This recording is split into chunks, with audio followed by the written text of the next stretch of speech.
Wellman TV. Manuel Bennett. Like ka naman dyan, idol. Kabanata 201, Kabanata 201, ngayong gabi ay ibubunyag ang mga resulta. Sa sandaling sinabi ang mga salitang ito. Galit na galit ang buong audience. Damn it. Ang lakas ng loob mong maging mayabang sa teritoryo namin. Anak, sino ka ba para hilingin na makilala ka ni South Protection King? Matagal ko nang narinig na isa kang mayabang na brat, pero hindi ko akalain na magiging mapangahas ka. Galit na sumigaw ang lahat ng mga pangulong naroroon, na nakatingin kay Manuel na may napakasamang mga mata. Tumahimik kayong lahat. Malamig na sumulyap si Manuel at malakas na sinabi, inimbitahan ako ni South Protection King dito, hindi ba para sa layunin na makita ako? Ngayong nandito na ako, pero hindi siya nagpakita, anong ibig sabihin nito? Habang nagsasalita, malakas na sinabi ni Manuel, Hari ng Proteksyon ng Timog, alam kong narito ka, lumabas ka na. Maaaring igalang ka ng iba bilang South Protection King, ngunit wala akong pakialam kung ikaw o hindi. Kung gusto mo akong makausap ngayon, maupo tayo at mag-usap ng mabuti. Kung gusto mo akong patayin, papapantayin ko ang lugar na ito. How insolent! Ang isa sa mga presidente ay biglang nagalit, tumayo, at umungal, patayin ang batang ito. Patayin!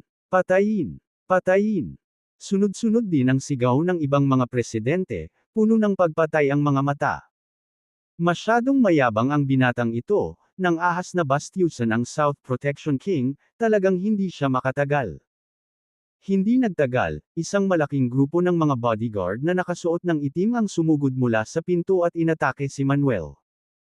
Ngumisi si Manuel at sinabing, sa mga walang kwentang taong ito, gusto mo akong patayin. Masyado kayong walang muwang. Dahil hindi pa bumabagsak ang boses. Nanginginig ang katawan ni Manuel. Ang isang nakakatakot na alon ng enerhiya ay direktang kumalat mula sa kanyang katawan.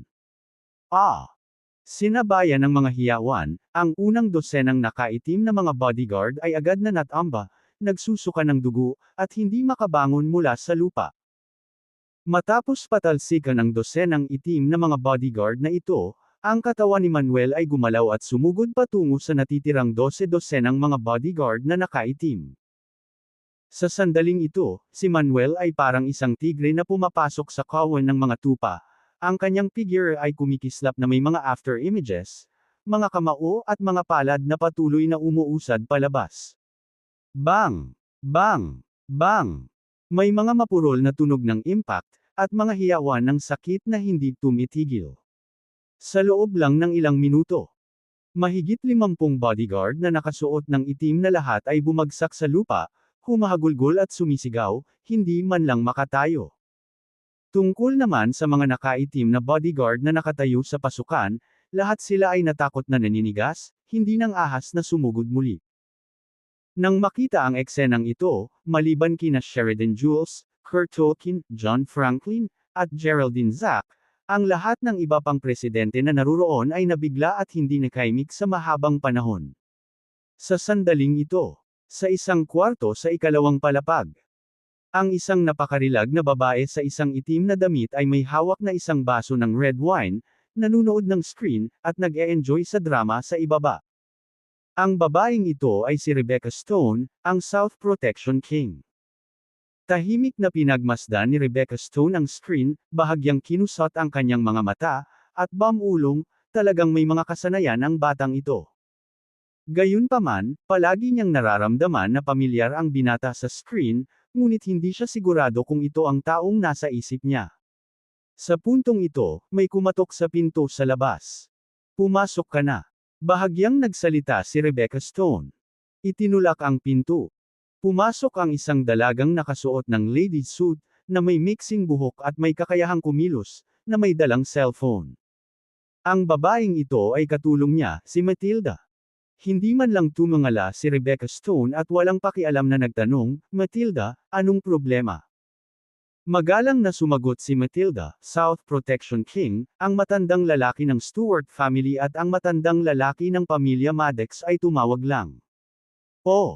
Humigop ng red wine si Rebecca Stone at nagtanong, ano ang tawag ng dalawang matandang ito? Sumagot si Matilda, hinihiling ng dalawang matandang ito na iligtas mo si Manuel. Hanggat pinakawalan mo siya, maaari kang magtakda ng anumang kondisyon. Nagsusumamo para sa awa. Bahagyang tumawa si Rebecca Stone, sabihin mo sa dalawang matandang ito na ito ay nasa pagitan ko at ng batang ito at hindi sila dapat makialam. Sa anumang kaso, mabuhay man siya o mamatay, magkakaroon ng resolution ngayong gabi, just let them wait and see. Oo. Tumango si Matilda at lumabas ng kwarto, marahang isinara ang pinto sa likuran niya. Tiningnan ni Rebecca Stone si Manuel sa screen at walang pakialam na sinabi, "Anak, walang makakaligtas sa iyo ngayong gabi. Nasa sarili mong kapalaran kung makakaligtas ka." Samantala, unang palapag lobby. Sandaling tahimik bago tuluyang natauhan ang mga tao. May mga kakayahan talaga ang batang ito, no wonder naglakas loob siyang pumuntang mag-isa. Kung walang lakas ang batang ito, hindi na kailangang pumunta ng Dragon Master sa Pen City para imbitahan si South Protection King. Mukhang kung gusto nating patayin ang batang ito, kailangan nating humingi ng tulong sa apat na War Kings. Hindi napigilan ng mga pangulo ang pagtalakay, puno ng gulat ang kanilang mga mata nang tumingin kay Manuel. Sa sandaling ito, isang matangkad, malamig at eleganteng babae na nakasuot ng itim na masikip na damit ay lumabas mula sa gilid ng pangunahing upuan. Malamig siyang tumingin kay Manuel at sumigaw, "Anak, kung gusto mong makita si South Protection King, talunin mo muna ako." Sinulyapan ni Manuel ang babaeng nakaitim at tinanong, "Sino ka?" Buong pagmamalaking sinabi ng babaeng nakaitim, "Anak, makinig kang mabuti.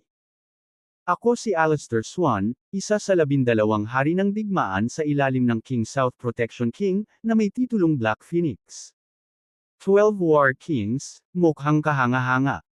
Tumawa si Manuel, sinabing, "Beauty, hindi kita kalaban, mas mabuting lumabas ka at hayaan ang South Protection King na harapin ito." Kaya naman, pagpasok niya, naramdaman niya ang pagtatanim ng mga lalaki at babae na nakatayo sa pangunahing upuan. Ang babaeng ito ay may late-stage master cultivation, 2 pang lalaki ang may late-stage master cultivation, at isa pa ang may grandmaster perfection. Marahil ang paglilinang ng apat na ito ay itinuturing na makapangyarihan sa karamihan ng mga tao. Gayunpaman, para kay Manuel, hindi sila isang banta. Naghahanap ng kamatayan. Nang makitang mababa ang tingin ni Manuel sa kanya, nagalit si Alistair Swan. Mabilis na gumalaw ang kanyang katawan at direktang sumugod kay Manuel. Papunta na siya kay Manuel. Sa isang whoosh na tunog, agad na bumunot si Alistair Swan ng isang silver soft sword mula sa kanyang baywang. Sa ilalim ng liwanag, ang pilak na malambot na espada ay nagbuga ng malamig na kinang, kapansin-pansin. Sa sandaling inilabas ni Alistair Swan ang malambot na espada, pinitik niya ang kanyang palso at sinaksak ito patungo sa lalamunan ni Manuel. Whoosh! Umalangaw-ngaw ang basag na tunog ng hangin, na para bang napunit ang hangin, napakatalam. Nang makitang kumilos si Alistair Swan, hindi naiwasang matuwa ang puso ng mga pangulo. Tingnan natin kung paano namatay ang batang ito laban kay War King Alistair. Ang War King Alistair ay isang master-level powerhouse. Gaano man kalakas ang batang ito, hindi niya posibleng matalo si War King Alistair. Tuwang-tuwa ang mga pangulo, at naisip na nila na pinatay si Manuel. Gayunpaman, nang ang nakatusok na espada ni Alistair Swan ay halos 20 sentimetro ang layo mula sa lalamunan ni Manuel. Dahan-daang itinaas ni Manuel ang kanyang kanang kamay, bahagyang pinitik ang isang daliri. Ding! Isang malutong na tunog ng banggaan ang umalangaw-ngaw sa buong silid. Lumipad ang mga sparks at napuno ng echo ang bulwagan.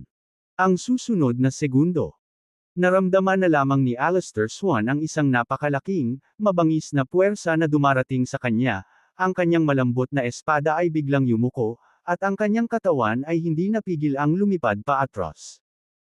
Kabanata 202, Kabanata 202, ang 3 dakilang hari ng digmaan. Napilitan si Alistair Swan na lumipad paatras ng humigit kumulang 10 metro bago niya nagawang pakalmayin ang sarili. Nang masaksihan ang eksenang ito, nagulat ang buong audience. What's going on? This bata just flicked his finger, and War King Swan was sent flying. Flicked away with a finger, may nakikita ba ako? Laking gulat ng isang grupo ng mga presidente kaya hindi sila makapaniwala sa kanilang nakikita. Naging seryoso rin ang ekspresyon ni Alistair Swan. Kahit minsan lang sila nag-away, sigurado siyang hindi ordinaryong tao ang batang ito. Nangangahulugan ito na kailangan niyang magseryoso. Labanan. Sigaw ni Alistair Swan. Hawak ang kanyang malambot na espada, sumugod siya at muling sinugod si Manuel. Sa pagkakataong ito, ang kanyang momentum ay tumaas ng husto, at ang kanyang bilis ay higit sa 2 beses na mas mabilis kaysa dati. Sa isang iglap, tumawid si Alistair Swan ng mahigit 10 metro, at muling pumitik ang kanyang palso para saksakin si Manuel gamit ang kanyang espada. Whoosh! Isang espada ang tumusok, at ang isang alon ng silver white true chi ay lumaki, na naging 12-dosenang anino ng espada, at sinaksak kay Manuel ng sabay-sabay. Nahaharap sa mabangis na opens iba ni Alistair Swan, si Manuel ay kalmado at hindi nababagabag. Diretso niyang hinampas ang palad niya para harapin ito. Sa isang iglap. Bang! Nang magbanggaan ang espada at palad, ito ay sumabog ng matunog na boom. Bagamat ang palad ni Manuel ay tila ordinaryo nang walang anumang mag-agarang galaw, ito ay, sa katunayan, ay hindi kapani-paniwalang nangingibabaw, direktang nagpapakalat sa 12-dosenang mga anino ng espada na binago mula sa true chi. Matapos ikalat ang mga anino ng espada na ito, ang kamay ni Manuel ay malakas na hamampos sa malambot na espada ni Alistair Swan. Nakarinig sila ng kumulabog, habang ang espada sa mga kamay ni Alistair Swan ay direktang lumipad mula sa kanyang pagkakahawak at nakapin sa isang pader sa di kalayuan. Nagulat si Alistair Swan, nagporma ng palad ang kanang kamay, nagpakilos siya ng true chi at inatake si Manuel. Gayunpaman, binago ni Manuel ang kanyang palad sa isang kamao at mabangis na pinalo. Pumalakpak. Nagsalubong ang kamao at palad, parang kulog. Si Alistair Swan ay sumigaw sa sakit, na direktang nabigla mahigit 20 metro ang layo. Diyos ko, walang laban si War King Swan sa batang ito. Gaano kalakas ang batang ito? Sunod-sunod na hingal ang umalangaw sa bulwagan. Lalo na sina Sheridan Jules, Kurt Tolkien, John Franklin, at Geraldine Zack ay labis na nabigla. Ang makapangyarihang War King Swan ay hindi katugma kay Manuel. Ito ay tunay na hindi may isip. Anak, ako, ang Living Hell King, si Isabel Wilbur, ay makikipag-spar sa iyo. Anak, ako, ang Mountain Moving Tiger, Elmore Crichton, makikipag-spar sa iyo. Sa sandaling ito, 2 lalaking nakatayo sa pangunahing posisyon ang sumigaw, at sabay-sabay na sumugod patungo kay Manuel. Ang 2 lalaking ito ay 2 sa 12 hari ng digmaan sa ilalim ng South Protection King Seat, parehong nasa late-stage master cultivation level. Nang makitang sinisingil siya ng 2 lalaki, hindi natakot si Manuel. He sneered, sa wakas willing to team up, ha? Sige, samahan mo ako. Patayin! Sigaw ni Isabel Wilbur, binunot ang isang itim na maikling palakol na kalahati ng haba ng bisig mula sa likod, at marahas na nilaslas si Manuel. Kahit na si Isabel Wilbur ay halos 1.75 metro lamang ang taas, at hindi partikular na malakas ang hitsura, ang palakol na ito ay labis na nangingibabaw, na parang gusto niyang hatiin si Manuel sa kalahati. Whoosh! Habang lumalaslas ang palakol, nagdala ito ng napakalaking momentum, tulad ng isang itim na kidlat, na tumatama patungo sa dibdib ni Manuel. Kasabay nito, hinigpitan ni Elmore Crichton ang kanyang kanang kamao at malakas na binitukan ang mukha ni Manuel.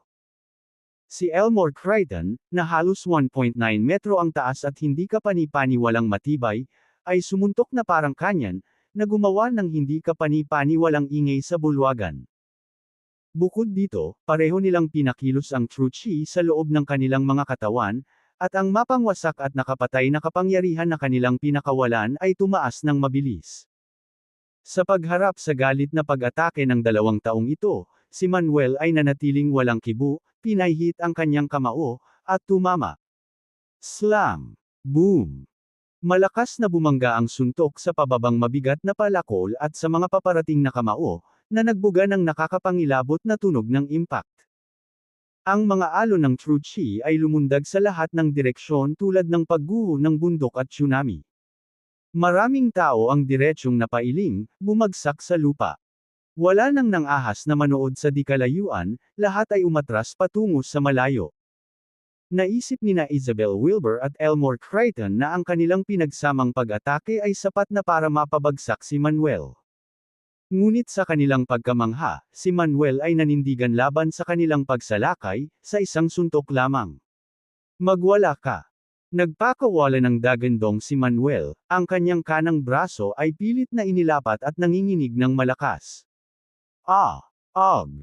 Sabay na napasigaw sina Isabel Wilbur at Elmore Crichton sa sakit, diretsyong napaatras.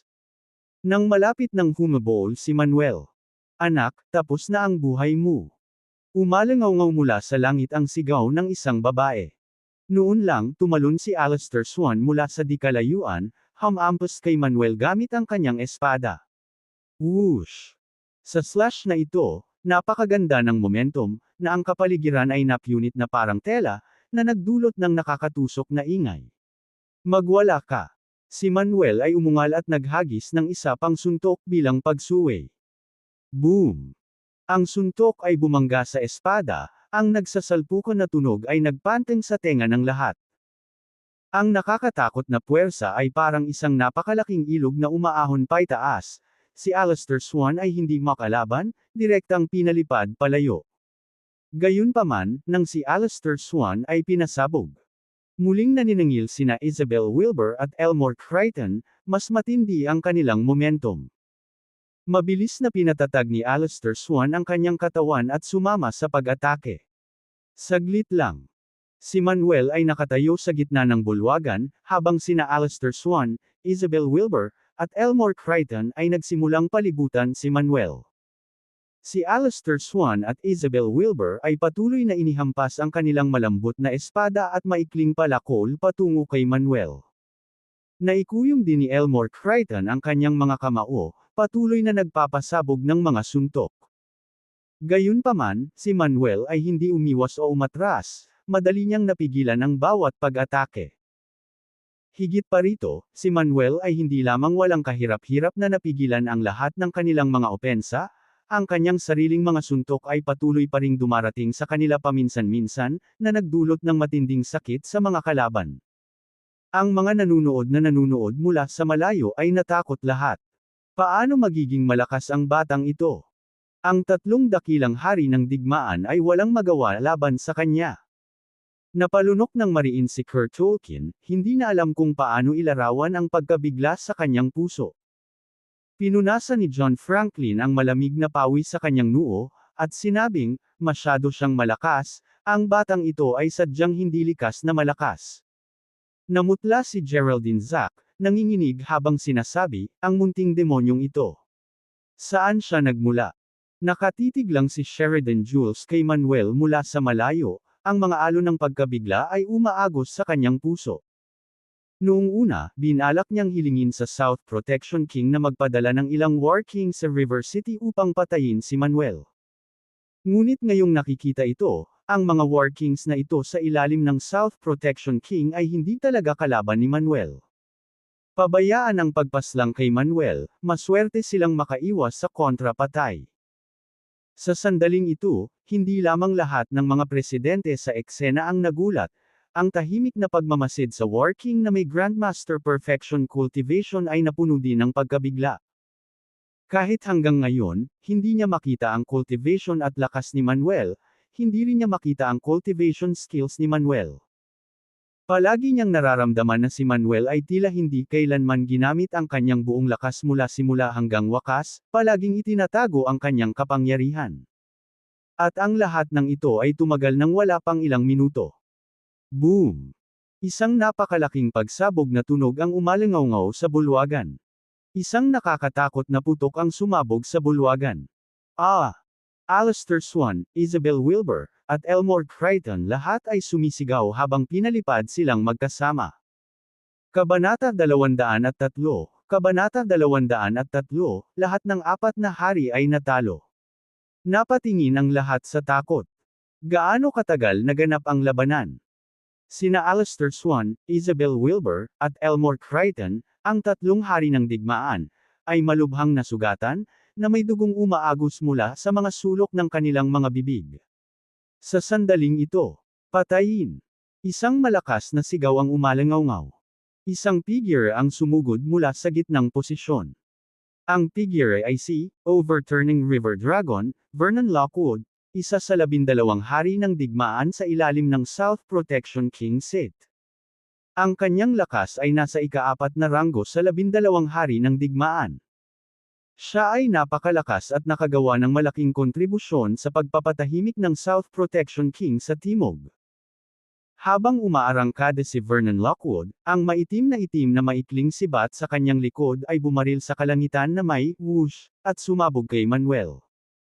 Ang maikling sibat na ito ay 1 metro lamang ang haba at nagbuga ng maitim na kinang, lubhang matalas.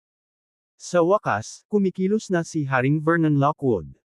Tumanggi akong maniwala na kahit si Haring Vernon Lockwood ay hindi kayang patayin ang batang ito. Paanong posibleng hindi siya patayin? Si Haring Vernon Lockwood ay nasa ika-4 na ranggo sa 12 War Kings. Gaano man kalakas ang batang ito, tiyak na mapapahamak siya. Umalangaw-ngaw ang mga boses mula sa karamihan, nakatingin kay Vernon Lockwood ng may pagkamangha at paghanga. Gayunpaman, tulad ng pagsipol ng maitim na maikling sibat patungo sa kanya. Nang inag si Manuel, at isang alon ng Golden Truchi ang agad na kumalat, na naging Truchi Shield. Boom! Ang maikling sibat ay malakas na tumama sa Truchi Shield, nagbubuga ng tunog na parang metal sa bato. Lumakas si Chi, kumalat ang totoong Chi, na iniwan ang mga manunood sa lubos na pagtataka. Gayunpaman, ang maikling sibat na ito ay hindi nasira ang depensa ni Manuel, ngunit sa halip ay napaatras. Itinaas ni Vernon Lockwood ang kanyang kanang kamay, hinawakan ang maikling sibat, ipinagpatuloy ang kanyang pag-atake, at sinaksak muli ang condensed Truchi Shield ni Manuel. Pumalakpak. Isang nakakagulat na boom ang umalangaw-ngaw sa buong bulwagan. Kumikislap kung saan-saan habang ang Black Golden Truchi ay nag-intertwine, na kumakalat sa lahat ng direksyon. Gayunpaman, ang hindi kapani-paniwalang nakita ni Vernon Lockwood ay nabigo pa rin ang strike na ito na basagin ang depensa ni Manuel. Malamig na sinabi ni Vernon Lockwood, "Anak, depensa lang ang alam mo.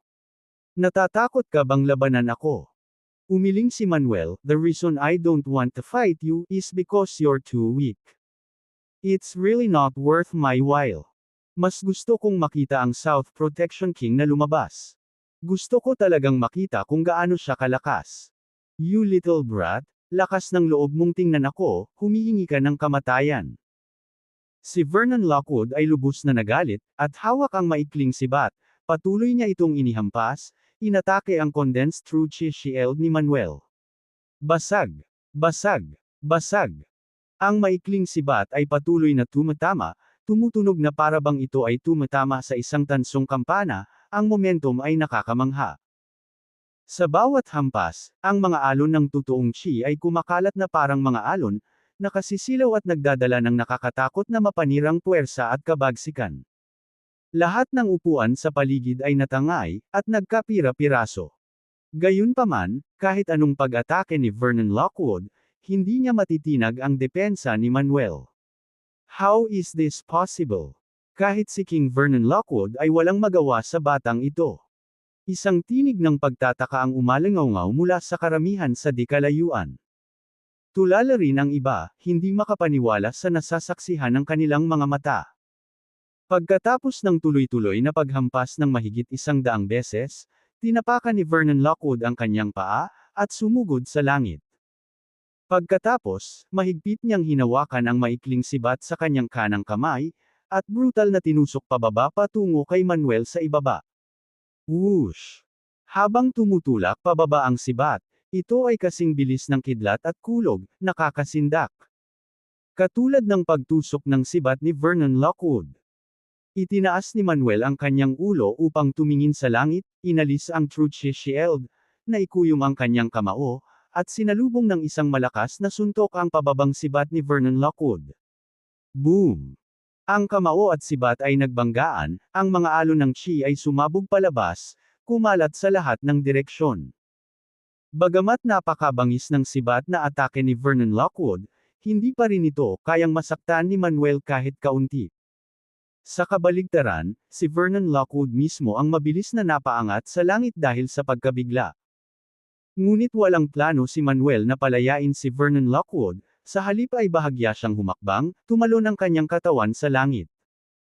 Pagkatapos tumalon sa ere, pinilipit ni Bennett ang kanyang baywang at umindayog ng isang sipa patungo kay Vernon Lockwood sa kalagitnaan ng hangin. Damn it! Laking gulat ni Lockwood sa kanyang puso, at mabilis na itinaas ang kanyang maikling sibat para harangin. Sa isang malakas na tunog ng clang, si Vernon Lockwood kasama ang kanyang sibat ay direktang natangay at may putok na tunog na tumama ng malakas sa isang pader. Og! Napasigaw si Lockwood sa sakit nang bumagsak siya sa lupa. Isang bakas ng dugo ang tumulo mula sa sulok ng kanyang bibig, at ang kanyang mga braso ay nakaramdam ng parehong masakit at manhid. Nang sumabog si Manuel sa kanyang tunay na chi ngayon lang, malinaw niyang naramdaman na ang cultivation ni Bennett ay kapareho ng sa kanya, tanging sa Grandmaster Perfection, ngunit bakit napakalakas ng kanyang lakas na kaya niyang durugan siya. Ito ay ganap na hindi maiisip. O maaaring ang cultivation ng batang ito ay nasa Great Master Realm, ngunit pinipigilan niya ang kanyang kaharian. Kuya Vernon. Kuya Vernon, kumusta? Kuya Vernon, okay ka lang ba? Nagmamadaling tumakbo sina Alistair Swan, Isabel Wilbur, at Elmore Crichton at tinulungang makatayo si Vernon Lockwood. Si Vernon Lockwood ay nagpakawala ng mahabang buntong hininga ng malabo na chi, na nagsasabing, okay lang ako. Malamig ang mukha ni Swan at sinabing, Kuya Vernon, hindi ordinaryong tao ang batang ito, magsanib puwersa tayo. Sige. Tumango si Vernon Lockwood bilang pagsang-ayon. Kaagad, sabay-sabay na kumilos sina Vernon Lockwood, Alistair Swan, Isabel Wilbur, at Elmore Crichton, na naninangil patungo kay Manuel. Sa sandaling lapitan nila si Manuel, kumalat silang apat at naglunsad ng matinding pag-atake mula sa apat na direksyon. Sina Vernon Lockwood at Alistair Swan ay sabay-sabay na inihampas ang mga maiikling sibat at malalambot na espada sa kanilang mga kamay, na nagpuntirya sa puso at lalamunan ni Manuel. Ibinato ni Isabel Wilbur ang kanyang maikling palakol sa kanyang kamay, na humahampas sa ulo ni Manuel. Iniwas ni Elmore Crichton ang isang malaking kamao na kasing laki ng isang sandpot, bomba sa dibdib ni Manuel. Ang pagtutulungan ng apat na Vernon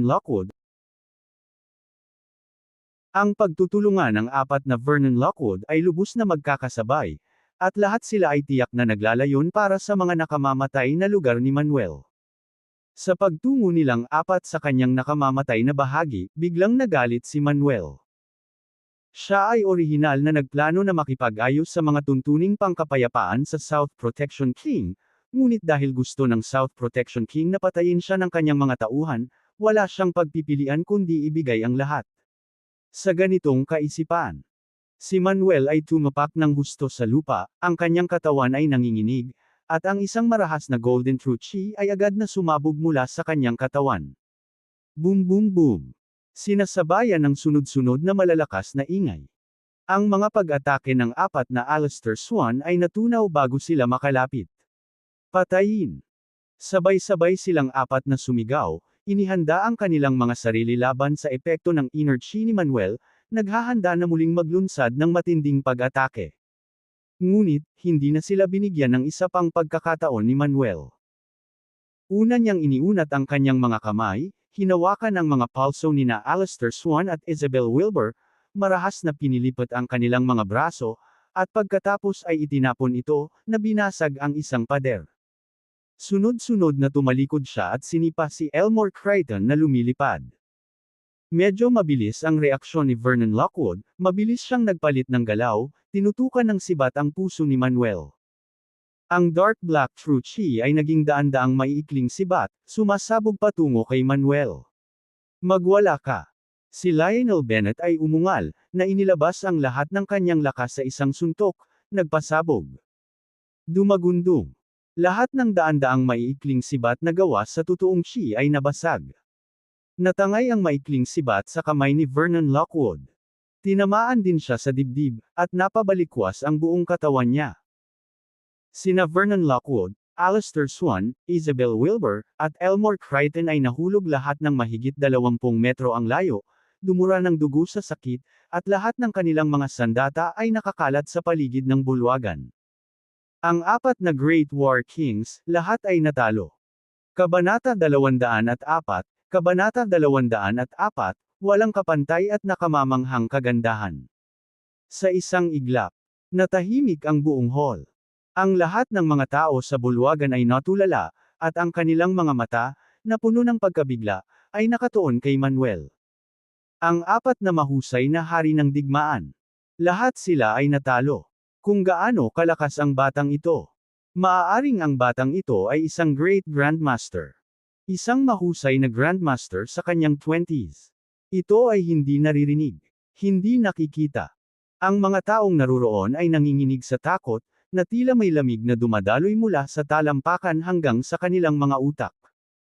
Kilalang kilala na ang 12 hari ng digmaan sa ilalim ng South Protection King ay pawang may kasanayan at walang kap-oras.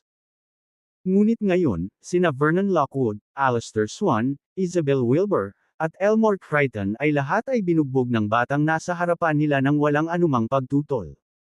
Kung hindi nila ito nakita ng sarili nilang mga mata, hindi sila maniniwala. Tulad ng isang mahabang sibat, tumayo si Manuel sa gitna ng bulwagan. Tumingin siya sa paligid ng bulwagan at sinabi sa isang matunog na boses, "Hari ng proteksyon sa timog, hindi ka ba magpapakita ng iyong sarili?" Nang walang makitang tugon, kumislap ang mga mata ni Manuel na may intensyong pumatay at nagpatuloy, "Kung hindi ka magpapakita, huwag mo akong sisihin sa pagiging walang awa." Hindi pa bumabagsak ang boses. Ikinaway ni Manuel ang kanyang kanang kamay. Ang nakakalat na malambot na espada, maikling sibat, maikling palakol, at isang punyal ay pumailan lang sa langit, bumaril patungo sa 4 ng Vernon Lockwood.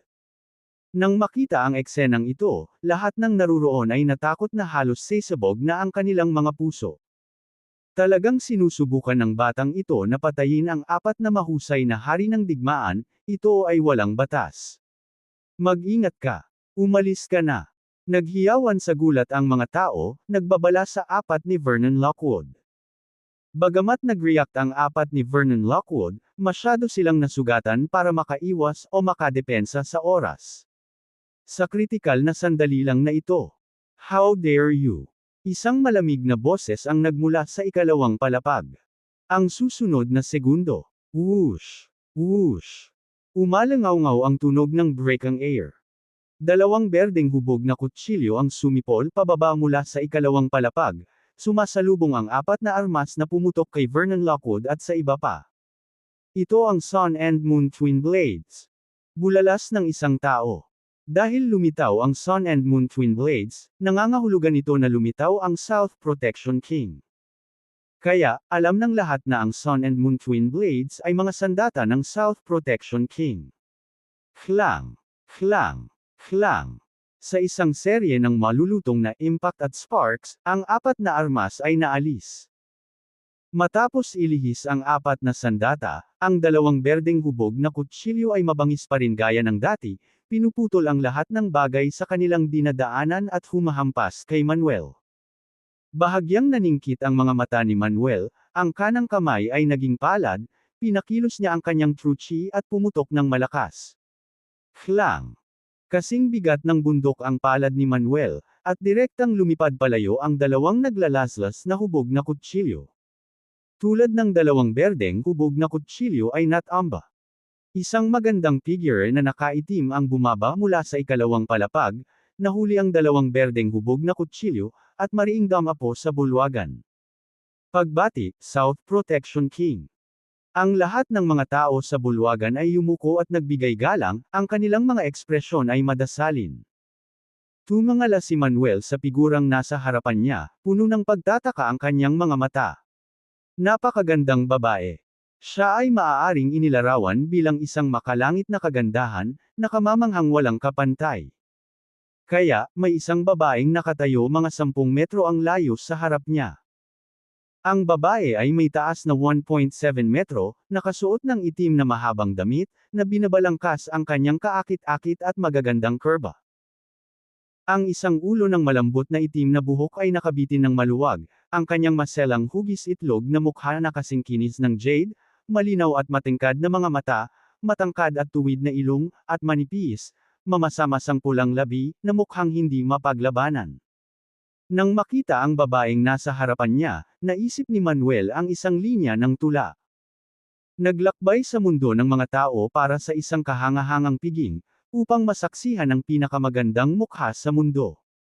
Hindi niya akalain na ang maalamat na South Protection King ay talagang isang babae, at napakaganda niyan.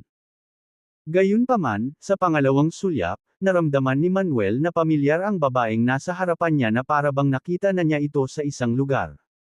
Habang sinusukat ni Manuel si Rebecca Stone, sinusukat din niya ito. Nang makita ng sariling mga mata si Manuel, naramdaman din ni Rebecca Stone na parang pamilyar ang lalaking nasa harapan niya. Baka siya talaga. Hindi makatiyak si Rebecca Stone at nagpas siyang subukan ang reaksyon ni Manuel. Sa sandaling ito, lumapit si Vernon Lockwood at ang kanyang 4 na grupo at bahagyang yumuko ang kanilang mga ulo. South Protection King, kulang sa lakas namin kaya hindi namin kayang patayin ang batang ito, parusahan mo kami. Napailing na lang si Rebecca Stone at sinabing, ang batang ito ay talagang pambihira. Normal lang na matalo ka sa kanya, huwag mong sisihin ang iyong sarili. Tumango si Vernon Lockwood at ang grupo niya at tumabi. Tumangala si Manuel kay Rebecca Stone at pumikit, so ikaw ang sikat na South Protection King. Talaga. Sagot ni Rebecca Stone. Tumango si Manuel at sinabing, mabuti naman, dahil nagpakita ka na, may pag-uusapan ako sa iyo. Ano ang gusto mong pag-usapan? Mahinahong tanong ni Rebecca Stone. Direktang nagsalita si Manuel, South Protection King, binibigyan kita ng 2 pagpipilian ngayon. Alinman ay patayin mo ako o sumuko sa akin at pagsilbihan ako mula ngayon. How dare you? Para paikop sa iyo ang South Protection King, ano sa tingin mo? Bata, dapat ay baliw ka. Sa tingin mo ba ay walang makakapatay sa iyo? Kung kumilos si South Protection King, siguradong patay ka. Lahat ng naruroon ay umuungal sa galit. Nakita nilang lahat ang South Protection King bilang kanilang pananampalataya at ang taong pinakaiginagalang nila.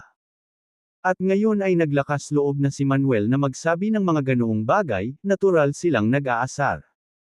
Tinitigan ni Rebecca Stone si Manuel, bahagyang tumaas ang gilid ng kanyang bibig, at sinabing, anak, kung gusto mong magpasakop ako sa iyo, kaya ko.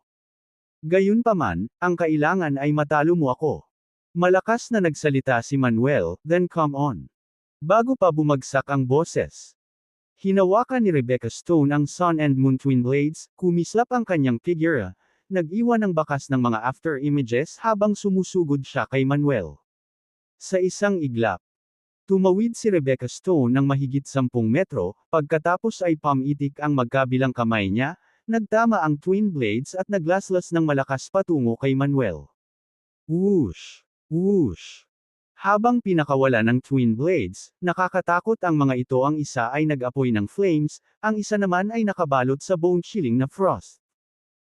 Kaya, ang isa sa mga talam ni Rebecca Stone ay tinawag na, Intense Sun Blade, at ang isa naman ay tinawag na, Cold Moon Blade, na pinagsama-samang kilala bilang, Sun and Moon Twin Blades. Nang makita na ang twin blades ay naglalaslas, pinakilos din ni Manuel ang True Chi sa loob ng kanyang katawan at sinalubong ang pag-atake gamit ang kanyang palad. Klang-klang. Dumadagandong ang salpukan ng palad at talam. Ang apoy, frost, at True Chi ay kumalat sa lahat ng direksyon tulad ng isang mabagyong dagat. Pagkatapos ng paghaharap na ito, parehong pinalipad sina Manuel at Rebecca Stone. Pareho silang bumaligtad sa himpapawid, lumapag ng tuloy-tuloy, at pagkatapos, sa isang flash, muling nag-charge sa isa't isa. Boom! Boom! Boom! Sa sumunod na panahon, ang dalawa ay nakipagbakbakan, patuloy na nagbabanggaan sa isa't isa, na lumilikha ng mga muffled na dumadagandong na tunog. Sa bawat impact, nanginginig ang buong villa na parang anumang oras ay babagsak na. Ang mga manunood na nanunood mula sa malayo ay natigilan, pakiramdam ang kanilang mga puso ay tumibok at ang kanilang mga balahibo ay tumayo. Namutla ang mukha ni Alistair Swan, napabulalas. Oh my God, makakalaban talaga ng batang ito ang South Protection King sa isang draw. Napuno ng gulat ang mga mata ni Vernon Lockwood, ang paglilinang ng South Protection King ay nakapasok na sa huling yugto ng kaharian ng Grandmaster, maaaring ang batang ito ay talagang isang huling yugto ng Grandmaster level powerhouse. Kabanata 205, Kabanata 205, sino ba talaga itong babaeng ito? Imposible. Hindi pwede ito. Malakas na umiling si Isabel Wilbur, ayaw maniwala sa katotohanan ito. Blanco rin ang sinabi ni Elmore Crichton, mukhang nasa 20s ang batang ito, paano siya naging mahusay na Grandmaster sa murang edad? Hindi lang silang apat ang hindi naniwala kay Vernon Lockwood, kundi lahat ng naroroon ay hindi rin ng ahas na paniwalaan ito. Alam na ang mga martial artist na tumuntong sa kaharian ng mga Grandmaster bago ang edad na 30 ay hindi wala, ngunit sila ay napakabihirang. Higit pa rito, ang mga taong tumuntong sa kaharian ng Great Grandmaster bago ang edad na 30 ay mas kakaunti, halos wala. Kahit na ang martial arts genius na South Protection King ay nakapasok lamang sa kaharian ng Great Grandmaster sa edad na 30 taong gulang, at sa taong ito, sa edad na 33, pumasok siya sa huling yugto ng Great Grandmaster. Ngunit kung ang batang ito na nasa harapan nila ay hindi isang mahusay na Grandmaster, paano siya makakalaban ng kapantay ng South Protection King? Nang lahat ay natigilan, sina Manuel at Rebecca Stone ay nagsimula ng makipaglaban sa labas ng bulwagan. Tara na, bilasan natin sa labas at tingnan natin. Mabilis na bumalik sa katinuan ang lahat at nagmamadaling lumabas. Sa sandaling ito, sa isang open area sa labas ng villa, sina Manuel at Rebecca Stone ay nasangkot sa isang matinding labanan, pag-iwas at pagmamaniobra. Bulaklak na lumilipad, putik na bumubulusok, true chi na kumakalat, at enerhiya ay lumundag sa langit. Klang! Sa saliw ng tunog ng impact, muling nabigla sina Manuel at Rebecca Stone at sabay na lumipad palabas. Pumunta ka.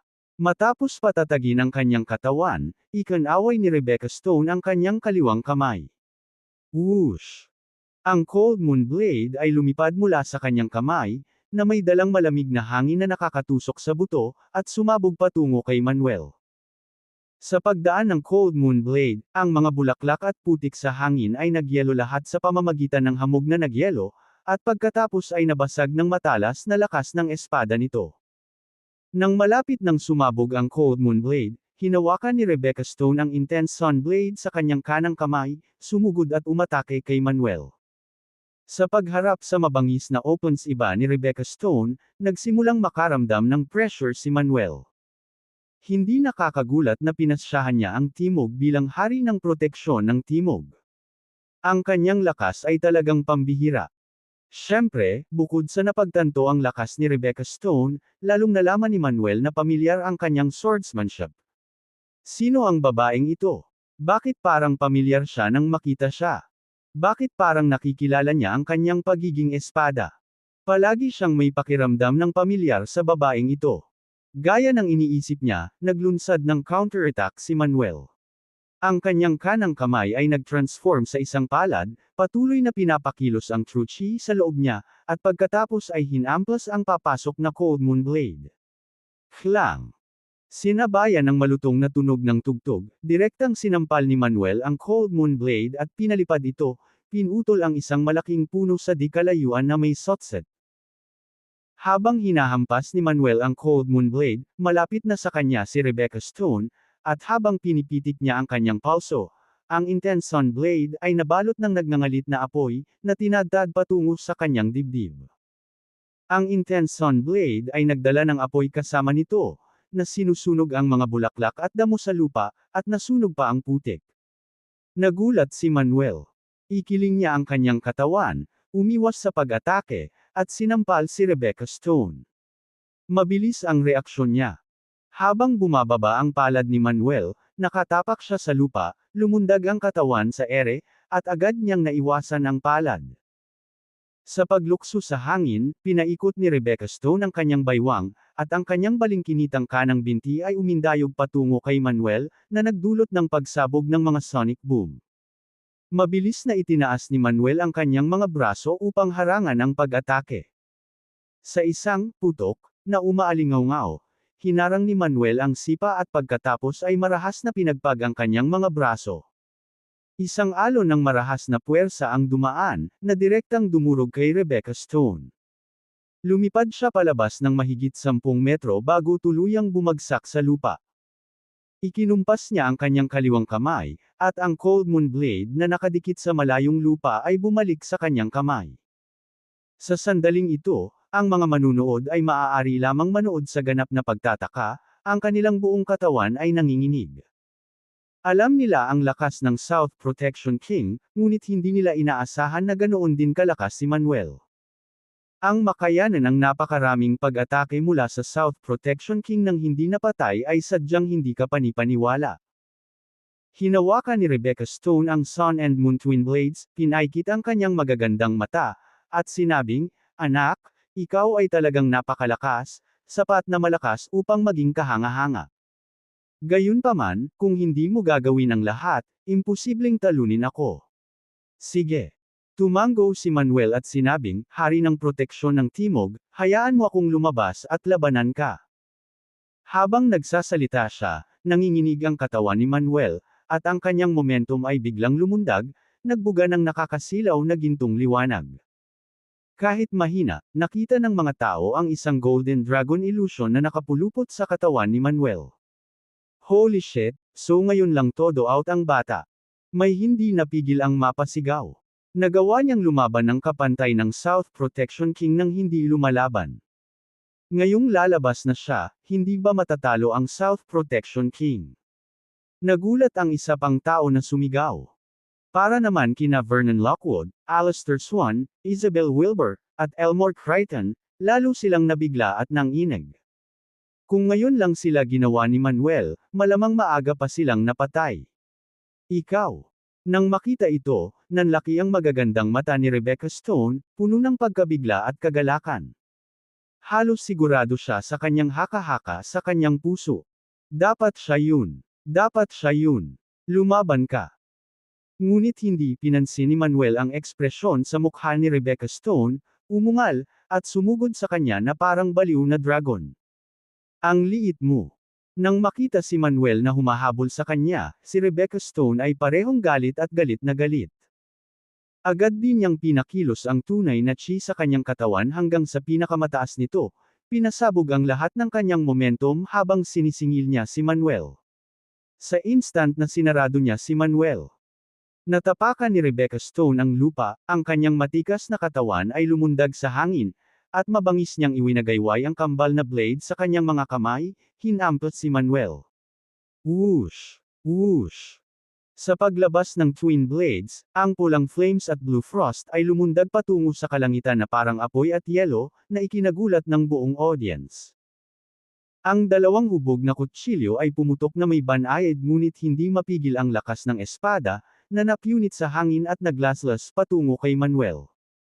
Bago pa man tuluyang bumagsak ang twin blades, nahati na ang lupa sa dalawang mahaba at malalim na kanal na parang tofu. Nang makita ang nakamamatay na welga ni Rebecca Stone, hindi umiwas o umatras si Manuel, ang kanyang mga paa ay nakatapak sa lupa, itinaas ang kanyang kanang braso at sumuntok ng buong lakas. Emperor Dragon Feast. Umuungol. Habang ibinabato ang suntok, umalangaw-ngaw ang dragon's roaring and resounding sa night sky. Isang golden dragon illusion ang umungal at sumugod patungo sa pababang twin blades. Sa isang iglap, bang!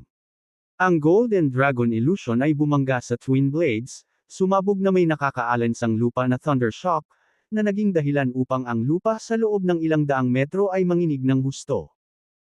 Sa malayong lugar, ang tubig sa isang artificial na lawa ay hinalo, pumailang lang sa langit na parang maraming dragon ng tubig. Ang suntok ni Manuel ay napakalakas at walang cap-oras, direktang nagwasak sa flames at frost, at nadurog ang opons iba ni Rebecca Stone. Napaungol si Rebecca Stone at napaalis, ang Sun and Moon Twin Blades sa kanyang mga kamay ay pinalipad din.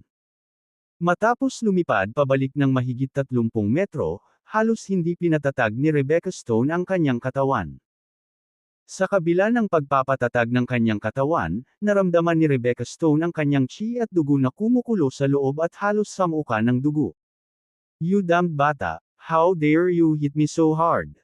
Ang dibdib ni Rebecca Stone ay umaalon sa galit, na nais niyang bugbugin ng husto ang batang ito. Kabanata 206, Kabanata 206, Senior Sister, Be Gentle. Pamitik ang kanyang kanang kamay at lumitaw ang isang gintong lubad, na bigla niyang inindayog kay Manuel. Pagkuha ng dragon rope, sinabayan pa ng mahinang sigaw. Whoosh! Ang gininto ang lubad ay sumipol, nagwawalis patungo kay Manuel. Pagkuha ng dragon rope, napaawang ang bibig ni Manuel, tumalikod upang tumakbo ng reflexively.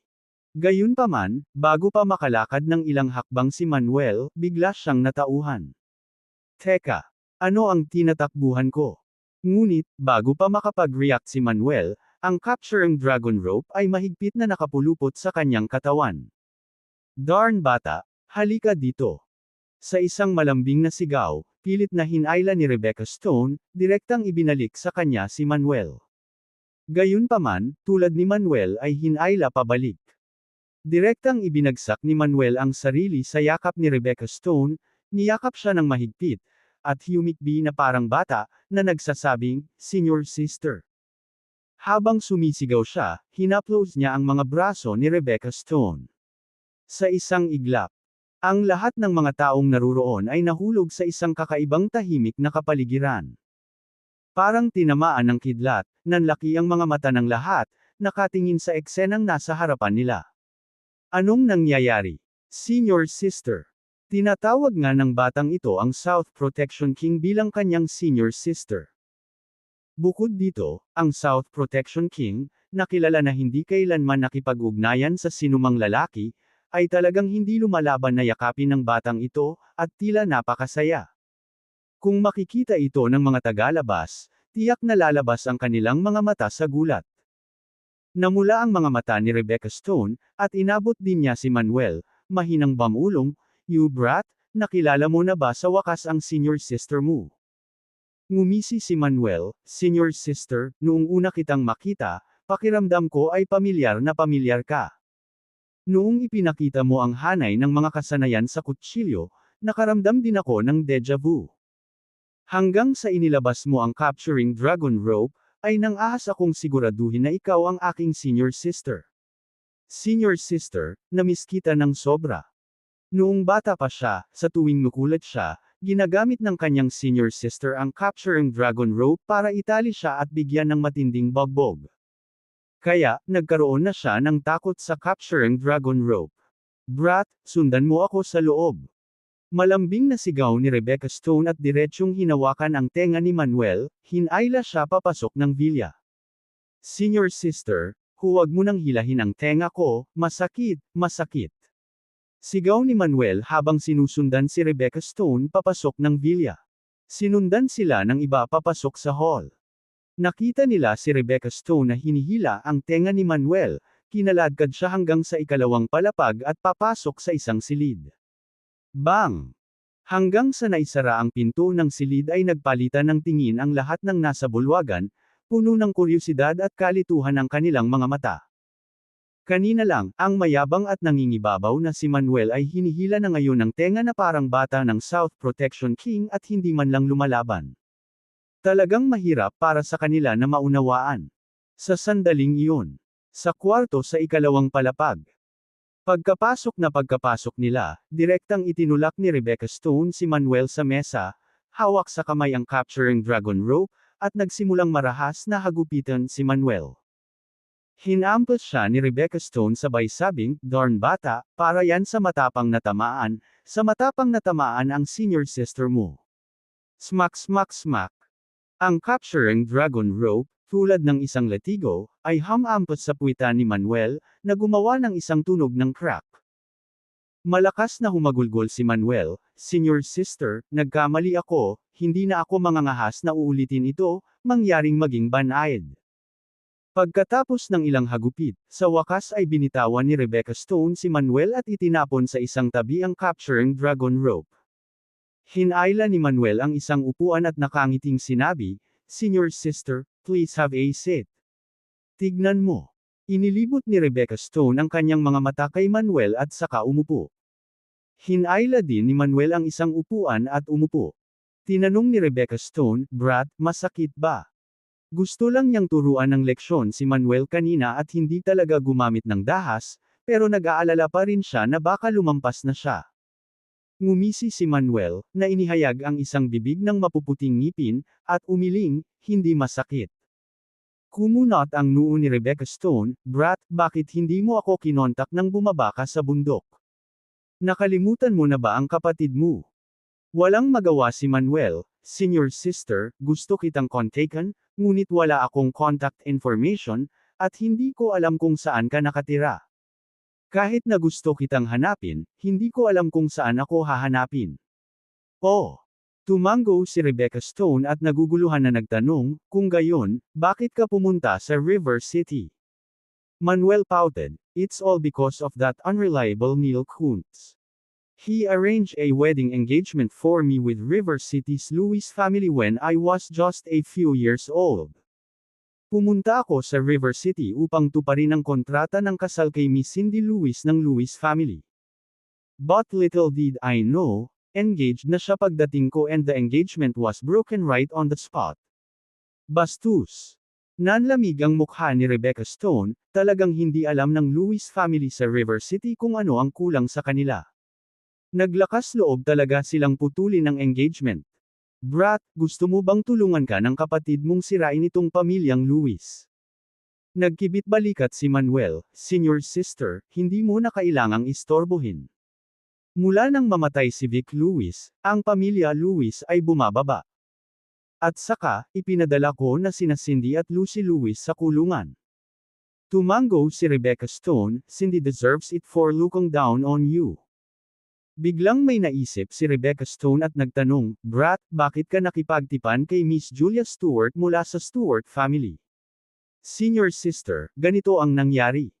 Walang itinago si Manuel at sinabi kay Rebecca Stone ang lahat ng nangyari pagkarating niya sa River City. Matapos marinig ang kwento ni Manuel, naunawaan sa wakas ni Rebecca Stone, kaya iyon ang nangyari. Naningkit ang mga mata niya, medyo naiinggit, "Brat, you're so affectionate when you talk about Julia. Nahulog ka na ba talaga sa kanya?"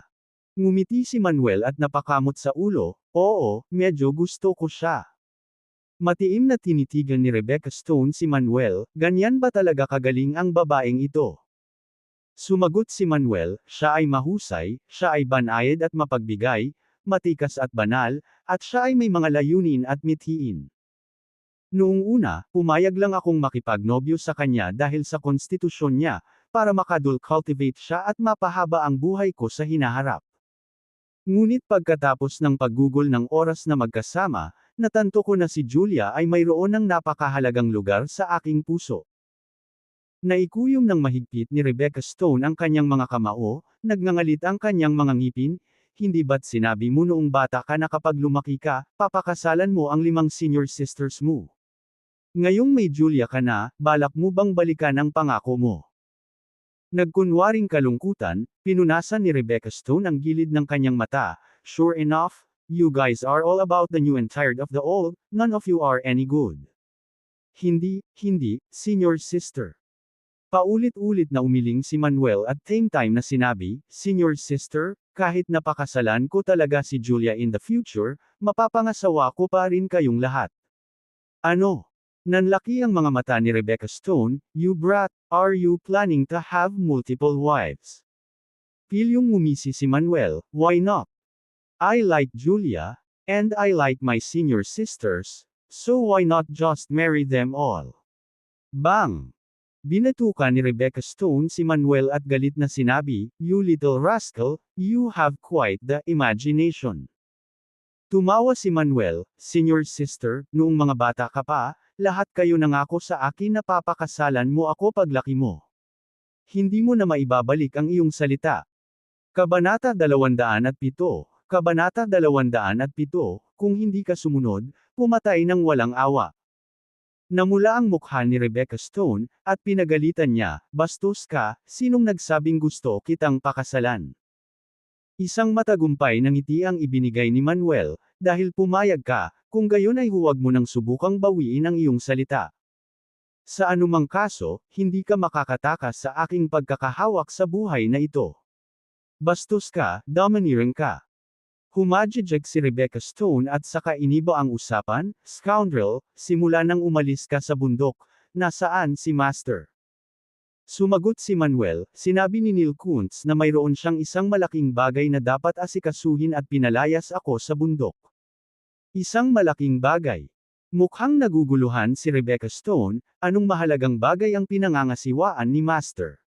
Hindi ko alam. Umiling si Manuel. Alam mo ba kung saan siya nagpunta? Tanong ulit ni Rebecca Stone. Hindi ko alam. Umiling muli si Manuel. Hindi talaga mapagkakatiwalaan ang Neil Kuntz na iyon. Hinawakan ni Rebecca Stone ang kanyang noo at nagpatuloy, scoundrel, dahil umalis ka na sa bundok. Huwag ka nang manatili sa River City, sumama ka sa akin sa Penn City. Kung susundin mo lang ng maayos si Senior Sister, bibitawan ko ang posisyon ko at hahayaan kitang maging susunod na South Protection King. Natarante si Manuel at paulit-ulit na umiling, Senior Sister, kalimutan na natin iyon. Maayos na ang buhay ko ngayon at hindi ko naisip na maging South Protection King. Ikaw. Galit na galit si Rebecca Stone kaya kumabog ang kanyang dibdib. Itinuturo ba sa iyo ni Master ang lahat ng mga kasanayang ito para lamang sa iyo na maging isang munting katulong? Manuel smacked his lips. What's wrong with being an assistant? It's quite comfortable. Umiling si Rebecca Stone, na mukhang malungkot, fine, gawin mo lang ang gusto mo. Anyway, malaki ka na, at tumigas na ang mga pakpak mo, kaya hindi mo na kailangang makinig sa mga salita ng senior mo. Ngumisi si Manuel, Senior Sister, bakit hindi ako nakikinig sa iyong mga salita? Pero, malaki na ako ngayon, let me lead my own life. Sige, dahil ayaw mo, hindi ka pipilitin ni Senior Sister. Magiliw na tinapik ni Rebecca Stone ang ulo ni Manuel, pero, hamak, kung may manggahas na mang-api sa iyo sa hinaharap, sabihin mo lang sa Senior Sister mo, at tatayo ako para sa iyo. Masayang tumawa si Manuel, Senior Sister, sa tingin mo ba may makakabuli sa akin ngayon? Seryosong sinabi ni Rebecca Stone, nahigitan na ako ng iyong kasalukuyang lakas, at sa katunayan, walang makakabuli sa iyo. Gayunpaman, ang mundo ay mas komplikado kaysa sa iyong iniisip. Kahit anong mangyari, kailangan mo pa ring maging maingat. Alam ko, Senior Sister. Tumango si Manuel, by the way, Senior Sister, may hihilingin akong pabor sa iyo. Curious na tanong ni Rebecca Stone, anong pabor? Sumagot si Manuel, Senior Sister, gusto kong tulungan mo akong mahanap ang aking biological parents. Galit na sabi ni Rebecca Stone, iniwan ka nila, ano ang hinahanap mo sa kanila? Huminga ng malalim si Manuel at sinabing, kung tutuusin, sila ang aking mga biolohikal na magulang. Gusto kong hanapin sila at tanungin kung bakit nila ako iniwan. Kaya, buhay man sila o patay, maayos man sila o hindi, gusto kong hanapin sila. Sige. Marahan na napabuntong hininga si Rebecca Stone, susubukan kong tulungan kang mahanap sila. Kung may balita, aabisuhan kita kaagad. Salamat, Senior Sister. Ngumiti si Manuel, at pagkatapos ay nagtanong, speaking of which, Senior Sister, kumusta na ngayon ang second Senior Sister, third Senior Sister, fourth Senior Sister, at fifth Senior Sister? Sumagot si Rebecca Stone, magaling silang lahat, gumagawa ng mga alon sa kani-kanilang larangan. Talaga. Nagulat si Manuel, ano ang eksaktong ginagawa ng second Senior Sister at ng iba pa? Mahiwagang ngumiti si Rebecca Stone, pansamantalang confidential iyon. Malalaman mo kapag nakita mo sila mamaya. Sige. Tumango si Manuel, puno ng pag-asa ang kanyang mga mata, sana talaga makita ko ang second senior sister at ang iba pa. Sa sandaling ito, tumayo si Rebecca Stone at kumuha ng bank card mula sa kanyang bag sa mesa. Inabot niya ito kay Manuel, scoundrel, hindi madali para sa senior sister na makilala ka, at hindi ako naghanda ng anumang regalo para sa iyo. Mayroong 10 bilyon sa bank card na ito, ang password ay ang iyong kaarawan, at ito ang iyong baon. Kung gagastusin mo lahat, sabihin mo lang kay senior sister. 10 bilyon.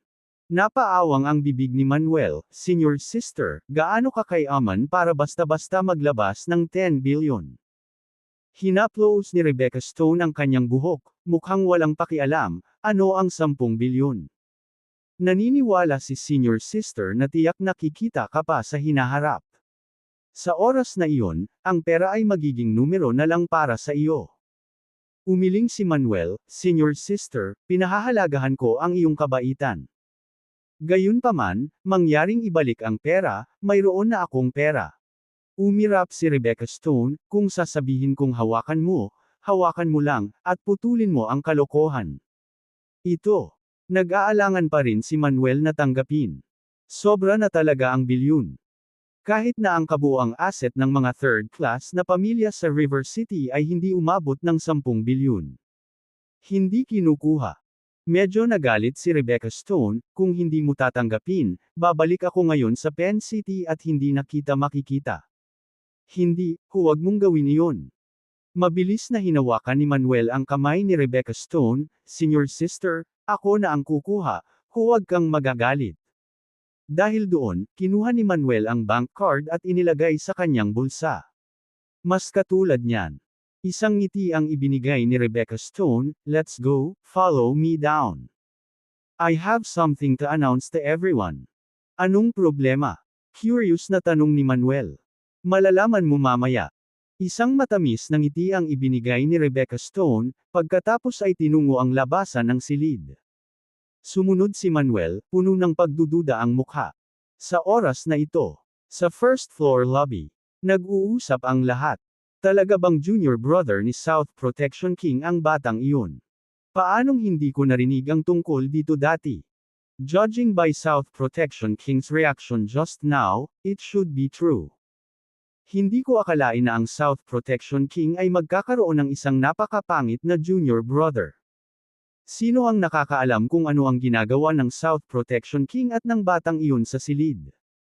Sa sandaling iyon, sinundan ni Manuel si Rebecca Stone pababa mula sa ikalawang palapag. Pababa na si South Protection King at ang batang iyon. Napatingin ang lahat. Hindi nagtagal, sinundan ni Manuel si Rebecca Stone sa ulo ng lobby. Sinulyapan ni Rebecca Stone ang lahat ng naruroon at inihayag, lahat, hayaan mong ipakilala ko kayo. Ito ang matagal ko nang hindi nakikitang junior brother, Manuel. Nabaling ang tingin ng lahat kay Manuel. Nagpatuloy si Rebecca Stone, mula ngayon, lahat ng underground business associations ng River City ay nasa ilalim ng kontrol ng aking junior brother. Dapat kayong lahat ay sumunod sa kanyang mga utos, at ang hindi sumunod ay papatayin. Habang nagsasalita siya, si Rebecca Stone ay naglabas ng aura ng autoridad, na naging dahilan upang manginig sa takot ang lahat sa silid. Nang marinig ang mga salitang ito, natigilan si Manuel. Hindi niya inaasahan na tungkol dito ang announcement ni senior sister. Oo, South Protection King. Lahat ng naruroon ay yumuko at masunerang sumang-ayon. Kabanata 208, Kabanata 208, sino ang mas prettier? Sa ngayon, kapag nagsalita na ang South Protection King, hindi sila nang ahas na tumanggi. Bukod dito, ang lakas na ipinakita ni Manuel ngayon ay lubusang nasakop sila. Sina Vernon Lockwood, Alistair Swan, Isabel Wilbur, at Elmore Crichton, ang apat na mahusay na hari ng digmaan, ay nagsanib puwersa ngunit walang laban sa batang ito. Kahit na ang South Protection King ay hindi maaaring samantalahin ang bata. Ang malakas na taong ito ay karapat-dapat sa kanilang katapatan. Kumuha si Rebecca Stone ng isa pang gintong token at ibinigay ito kay Manuel, ito ang utos ng hari ng proteksyon sa timog, kunin mo. Sa hinaharap, Kahit anong lungsod ka sa Southern East Nation, lahat ng Underground Business Association president na nakakakita sa utos ng Hari ng Proteksyon sa Timog, ay ituturing itong parang nakita nila ako. Maaari mong malayang utusan silang magtrabaho para sa iyo. Nang ibigay ni Rebecca Stone ang utos ng Hari ng Proteksyon sa Timog kay Manuel, lahat ng naruroon ay biglang namutla sa gulat. Ito ay kilala na ang makita ang order ay kasing ganda ng makita ang South Protection King mismo. Ginawa ito ng South Protection King para gawing tagapagsalita niya ang batang ito.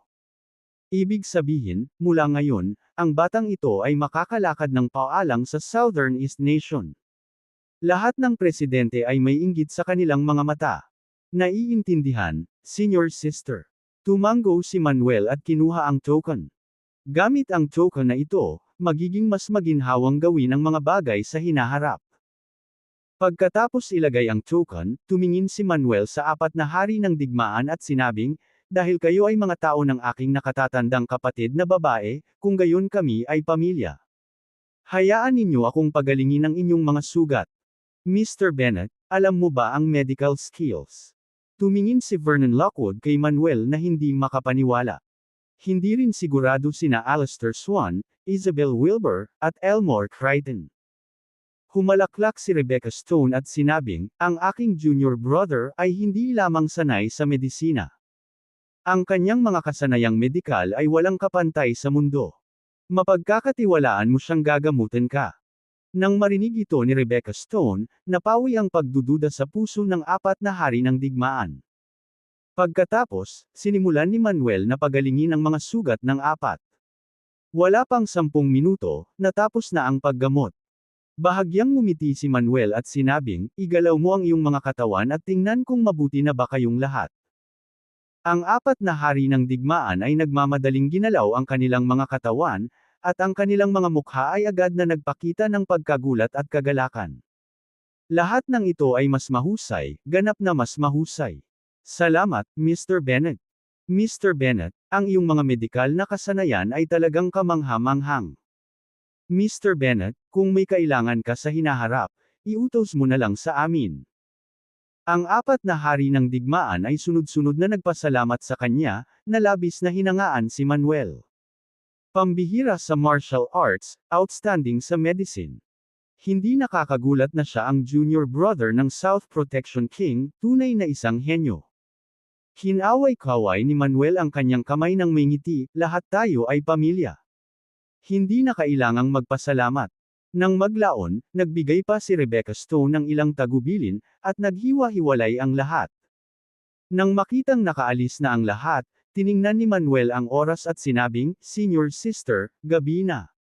Pupunta na ako. Sinabi ni Rebecca Stone, ikaw na bastos, manatili ka ngayong gabi. Bukas ng umaga, isasama mo ako kay Julia Stewart. Stay over. Awkward na ngumiti si Manuel, Senior Sister, okay lang ba ito? Ano bang problema nito? Sagot ni Rebecca Stone, saka ngumiti, ano, natatakot ka bang pag-alitan ka ni Julia Stewart kapag hindi ka uuwi ngayong gabi? Pinatigas ni Manuel ang kanyang leeg at sinabing, paano nangyari iyon? Ako ang namamahala sa bahay. Ano bang problema kung hindi uuwi ng isang gabi? Tinakpan ni Rebecca Stone ang bibig at mahinang tumawa, kung ganoon, sumama ka sa akin. Para saan? Si Manuel ay mukhang naguguluhan. Itinuro ni Rebecca Stone ang bulwagan, sinisira mo ang lugar na ito. Pumunta tayo sa ibang lugar. Mabuti kung ganoon. Si Manuel ay nagbigay ng awkward na ngiti at tumango. Pagkatapos, sinundan ni Manuel si Rebecca Stone sa isa pang villa na hindi kalayuan dito. Matapos makapasok sa villa, dinala ni Rebecca Stone si Manuel sa isang silid sa ikalawang palapag at isinara ang pinto sa daan.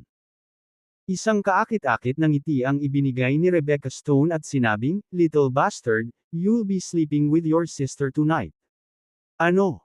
Napaawang ang bibig ni Manuel, at nahihiyang sinabi, Senior Sister, this isn't appropriate, is it? Tumawa si Rebecca Stone at sinabing, ano bang problema nito? Noong bata pa tayo, araw-araw ka nang natutulog sa aming 5. Ngayon nahihiya ka na. Pilit na tumawa si Manuel at sinabing, "Senior sister, noong mga bata pa tayo noon, ngayon ay malaki na tayo." Habang nagsasalita siya, sinulyapan niya ang nakakaakit na figure ni Rebecca Stone, at hindi niya naiwasang magulo ang kanyang isipan. Pagkaraan ng napakaraming taon, hindi lamang naging mas maganda si senior sister, ngunit naging napakaganda rin ng kanyang figure. Kung magkakasama sila sa kwarto, talagang nag-aalala siya na hindi niya mapigilan ang sarili. Ngumiti si Rebecca Stone at sinabing, "Huwag kang masyadong mag-isip, munting bastard, gusto lang kitang makachat." With that, kumuha ng damit si Rebecca Stone sa wardrobe at nagtungo sa banyo. Ilang sandali pa ay narinig na ang lagaslas ng tubig mula sa banyo. Nagsimula na namang gumala ang isip ni Manuel.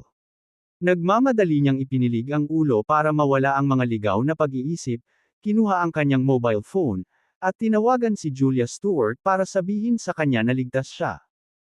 Gayunpaman, hindi niya sinabi kay Julia na ang South Protection King ay ang kanyang senior sister, para hindi siya matakot. Pagkatapos ng tawag, umupo si Manuel sa kama at tahimik na naghintay. Halos 1 oras siyang naghintay bago tuluyang bumukas ang pinto ng banyo. Paglingon, nakita ni Manuel si Rebecca Stone na papalabas ng banyo.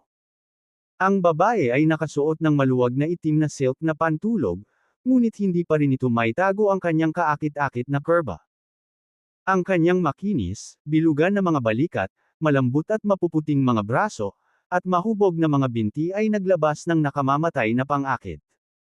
Sa ilalim ng liwanag, ang kanyang puting nyebe na balat ay kumikinang na may makantab na ningning, na parabang ito ay isang piraso ng puting jade, na nakakabighani sa kaluluwa ng isang tao. Ang paglalarawan sa babaeng ito bilang isang, natural na kaakit-akit, ay hindi maaaring maging mas angkop. Sa sandaling ito, pinupunasan ni Rebecca Stone ang kanyang buhok gamit ang isang tuwalya, nakita si Manuel na matamang nakatitig sa kanya. Bahagyang namula ang mukha nito, at sinamon siya ng tingin, "Little bastard, what siya lukang at? Bilasan mo at tulungan mo ang kapatid mong patuyuan ang buhok niya." "Sige." Ngumisi si Manuel at sabik na tumakbo. Umupo si Rebecca Stone sa harap ng vanity, at sinimulang hipa ni Manuel ang kanyang buhok gamit ang hair dryer.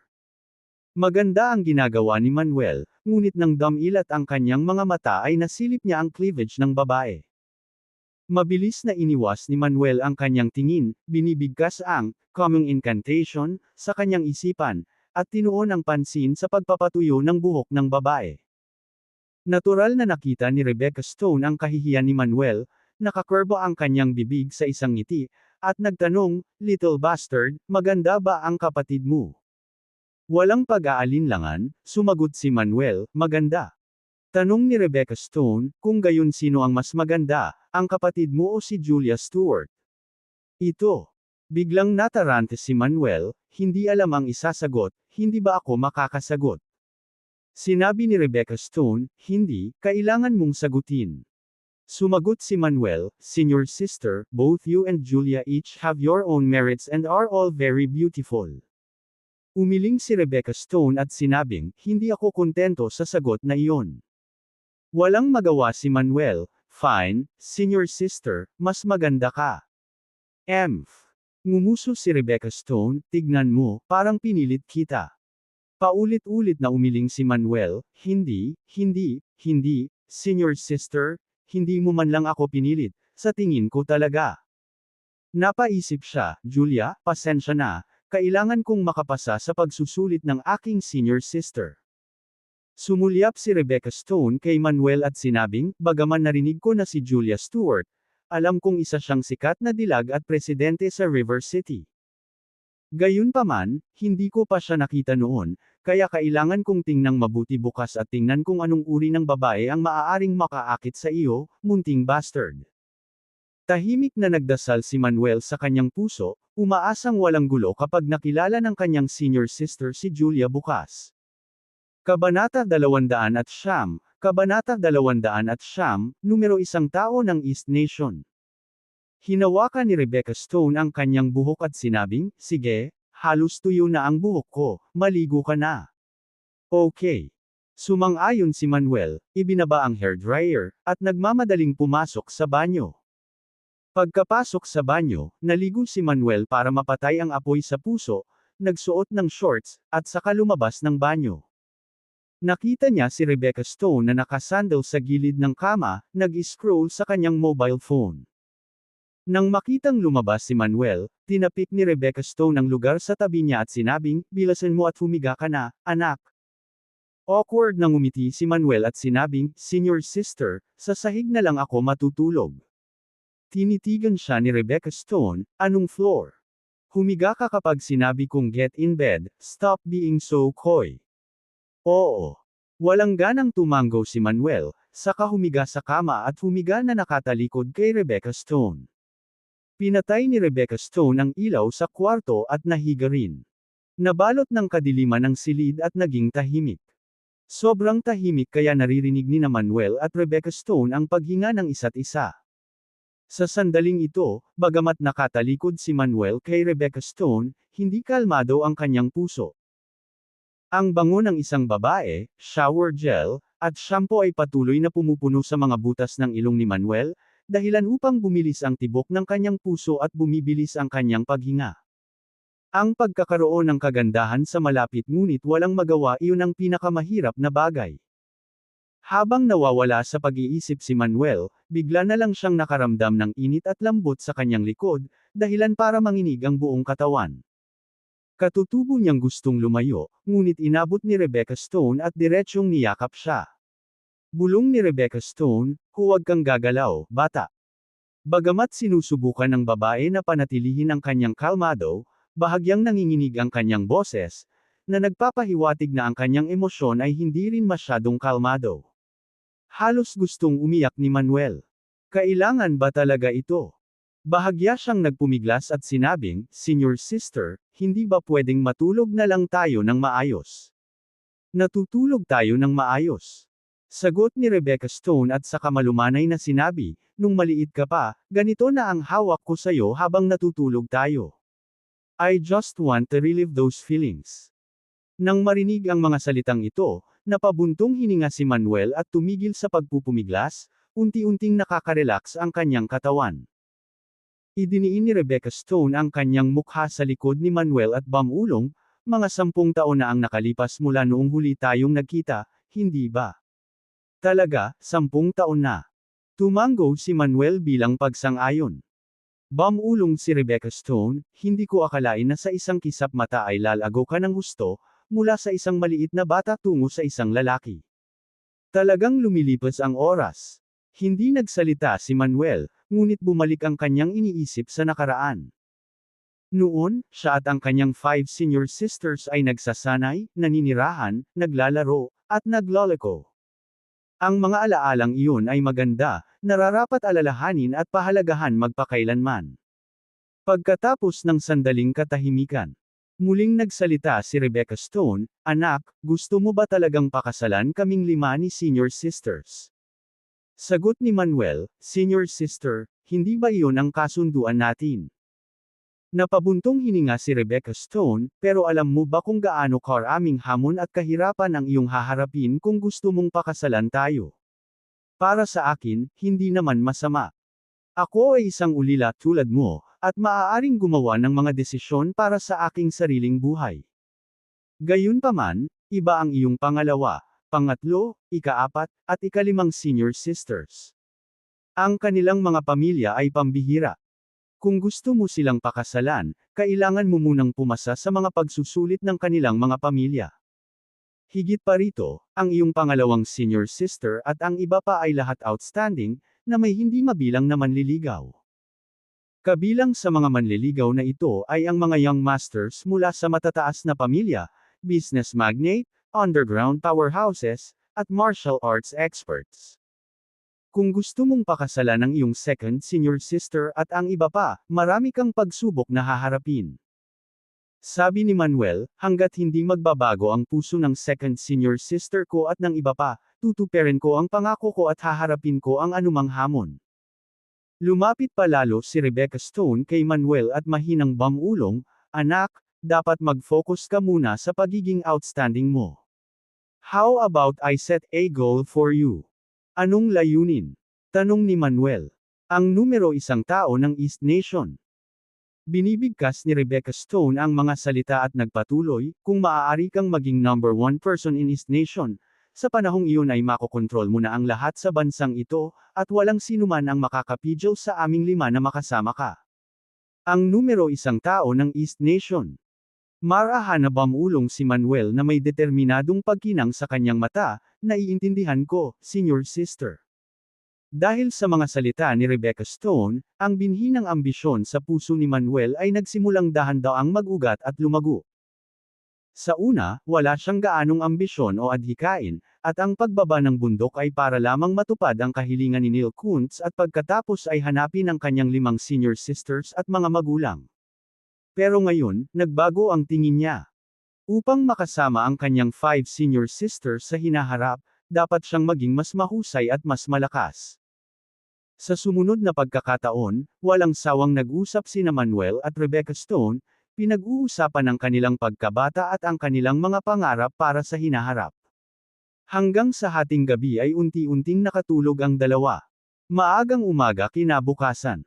Maagang bumangon sina Manuel at Rebecca Stone, naghilamos at pagkatapos ay bumaba. Doon, maagang naghihintay si Alistair Swan sa sala.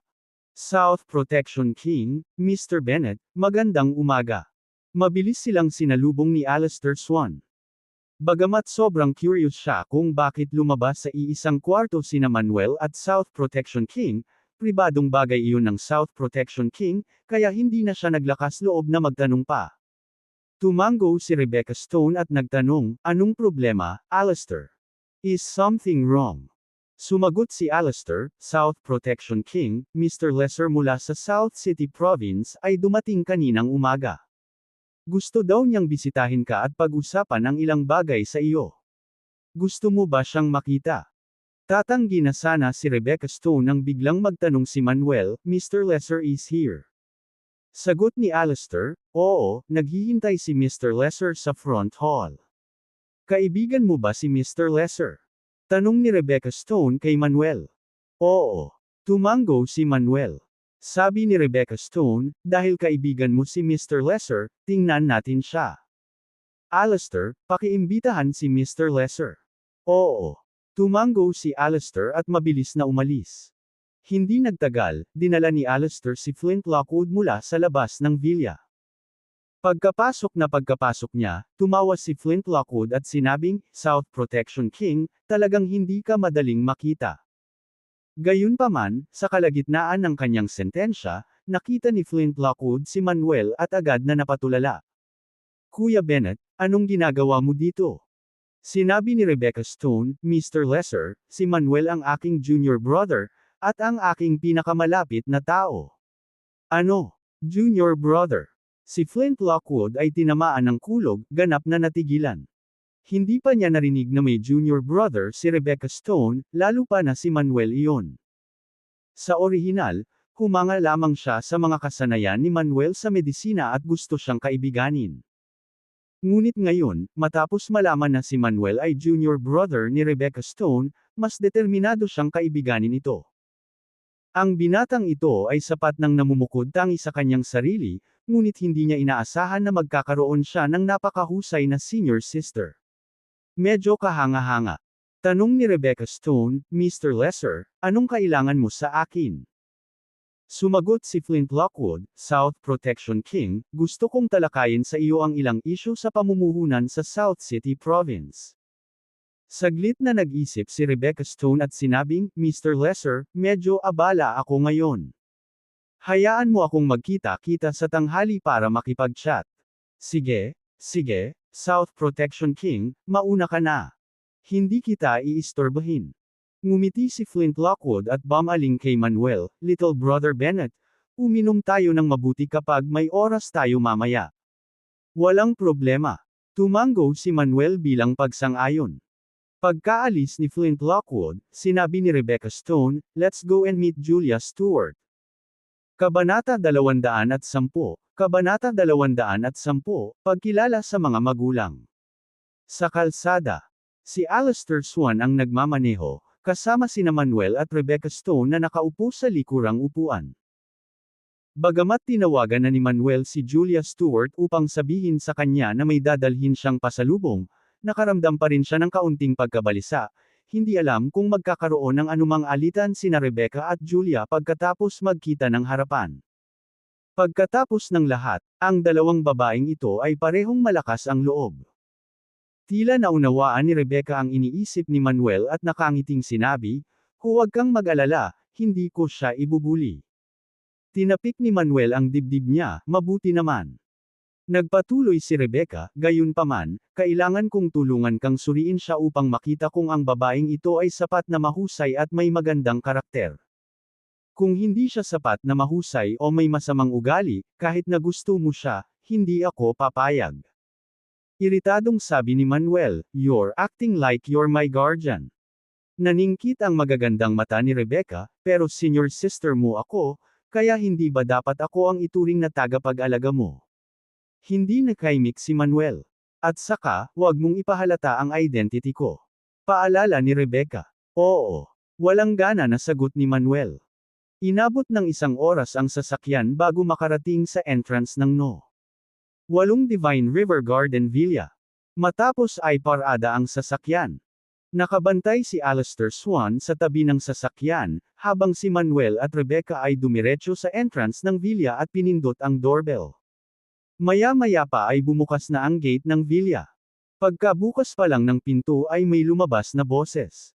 "Mr. Bennett, sa wakas ay nakabalik ka na. Wala kang ideya, halos mag-alala si Sister Stewart sa iyo kagabi." Noon lang, nakatayo sa pasukan sina Julia Stewart at Progna Bates, unang nakatingin kay Manuel, at pagkatapos ay bumagsak ang tingin nila kay Rebecca Stone. Nang makita nila si Rebecca, parehong natigilan sina Julia at Progna. Bagamat ipinaalam na ni Manuel sa kanila ng maaga na may dadalhin siya upang makita sila, hindi nila inaasahan na babae ang dinala niya, and a stunning one at that. Bukod dito, ang babaeng ito ay hindi lamang maganda, na may perpektong figure at napakahusay na ugali, tila siya ay napakatalino. Nakatayo doon, binigyan niya sila ng bahagyang pakiramdam ng pang-aapi. Lalo na si Progna, na nakadama ng panganib, ang kanyang katawan ay na-tense, at bahagyang nagpalagay ng postura sa pakikipaglaban. Pakiramdam niya ay siguradong master ang babaeng nasa harapan niya. Bahagyang ngumiti si Rebecca, na inilahad ang kanyang kamay, "Hello, my name is Rebecca Stone, and I am Manuel's senior sister." Senior sister. Gulat na napatingin si Julia kay Manuel. Tumango si Manuel, "Senior sister ko talaga siya, kasama ko siya kagabi kaya hindi na ako bumalik." "Oh." Biglang tumango si Julia na medyo kinakabahan. Dahil ang babaeng nasa harap niya ay senior sister ni Manuel, ibig sabihin ay sarili niyang kapatid na babae, ibig sabihin ay nakikipagkita sa mga in-laws. Palihim niyang pinandilatan si Manuel. Bakit hindi sinabi ng lalaking ito kanina na oras na para makipagkita sa mga in-laws? Nagbihis na sana siya ng konti. Gayunpaman, nakita ni Julia ang lahat ng uri ng mga sitwasyon at mabilis na pinatatag ang kanyang isip. Nagmamadali niyang inunat ang kanyang kamay at sinabing, "Hello Sister Vivian, my name is Julia Stewart, and I am Manuel fiancé. Kilala kita." Malumanay nang umiti si Rebecca, ang kilalang beauty president ng River City at top 10 outstanding young entrepreneurs. Napakumbabang ngumiti si Julia, mga walang laman na titulo lang ito. Lumingon si Rebecca kay Progna, na nagpakita ng isang palakaibigang ngiti, at nagtanong, "Munting kagandahan, sino ka?" Nang makita ang palakaibigang ngiti ni Rebecca, sa wakas ay lumuwag ang nakabiti na puso ni Progna, at unti-unting lumambot ang tensyon na niyang katawan. Isang matamis na ngiti ang ibinigay niya, na inilahad ang kanyang kamay, "Hello Sister Vivian, my name is Progna, and I am Big Brother's sworn little sister." "Oh." Sinumpa ang little sister. Lumingon si Rebecca kay Manuel, baka sa mga mata nito ang pagkalito. Ipinaliwanag ni Manuel, "Senior sister, Progna is my sworn little sister na kinilala ko ilang taon na ang nakakaraan." Pinaikit ni Rebecca Stone ang kanyang mga mata, hindi na nagtanong pa. "Pakiusap, Ate Vivian." Si Julia Stewart ay mabilis na gumawa ng isang malugod na kilos. Tumango si Rebecca Stone, naglakad papasok sa villa. Pagpasok niya ay sinilip niyang mabuti ang silid. Kahit na maluwag ang villa, pinananatiling maayos at maayos. Tanong ni Julia, Ate Vivian, nag-almusal ka na ba? Hindi pa. Umiling si Rebecca Stone. Tanong ni Julia, how about we have breakfast together? Oo naman. Tumango si Rebecca Stone bilang pagsang-ayon. Mabilis na naglakad si Julia sa dining area, humila ng upuan, please, have a seat, Sister Vivian. Hanggang sa makaupo si Rebecca, nagmamadaling inihain sa kanya ni Julia ang isang mangkok ng sinigang na dawa. Nang makita ito, walang magawang umiling si Manuel. Bakit hindi niya ma-enjoy ang ganitong serbisyo sa mga regular na araw? Tila hindi lang ang iba niyang nakatatandang kapatid na babae kundi pati si Julia ang napipigilan lamang ng kanilang panganay na kapatid. Nagtanong si Rebecca Stone, nagawa mo ba itong almusal? Oo. Tumango si Julia, saka idinagdag, pero nagluluto ng almusal noon si Manuel. Kakasimula ko lang mag-aral, baka hindi ganoon kasarap.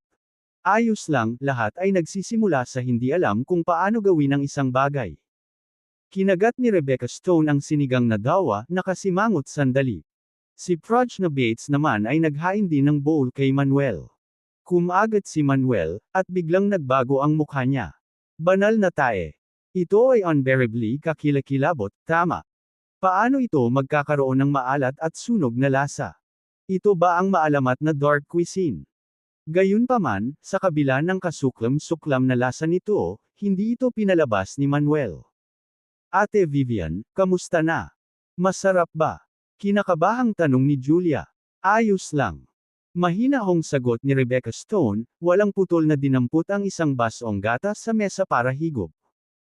Si Manuel, sa kabilang banda, ay sinubukang magpigil ng tawa, iniisip kung paano ito natitiis ng kanilang panganay na kapatid para lamang mapanatili ang harapan ng magulang. Talaga. Agad na naging masaya si Julia, at agad na inihain ang sarili ng isang mangkok. Inihain din ni Prajna ang kanyang sarili ng isang mangkok. Maghintay. Nagmamadaling sinubukan ni Manuel na babalaan sila, ngunit huli na siya. Nang matikman ito, parehong nagbago ang mukha ni na Julia at Prajna. Pa. Nakakadiri. Bakit parang maalat at mapait? Mabilis na iniluwa ni Prajna ang sinigang, kumuha ng isang baso ng gatas sa mesa, at isinibo iyon. Iniluwa din ni Julia ang lugaw at humigop ng gatas. Pulang-pula ang mukha niya sa kahihiyan, tumingin siya kay Rebecca Stone, gustong gumapang sa isang butas, I'm so sorry, Sister Vivian. I had no idea it would turn this bad. I'll order breakfast for delivery right. Hindi na kailangan ng problema. Ikanaway ni Rebecca Stone ang kanyang kamay, gusto ko lang pumunta at makita ka, at makipag-chat habang nandito ako. Nang makitang magsisimula ng mag-chat ang dalawang babae, mabilis na tumayo si Manuel, mag-usap kayong dalawa, gagawa ako ng bagong almusal. Pagkasabi niyon, nagbilahin si Manuel para sa kusina. Kuya Bennett, hayaan mo akong tulungan ka. Agad naman siyang hinabol ni Prajna. Ayaw niyang manatili malapit kay Rebecca Stone dahil sobra ang pressure.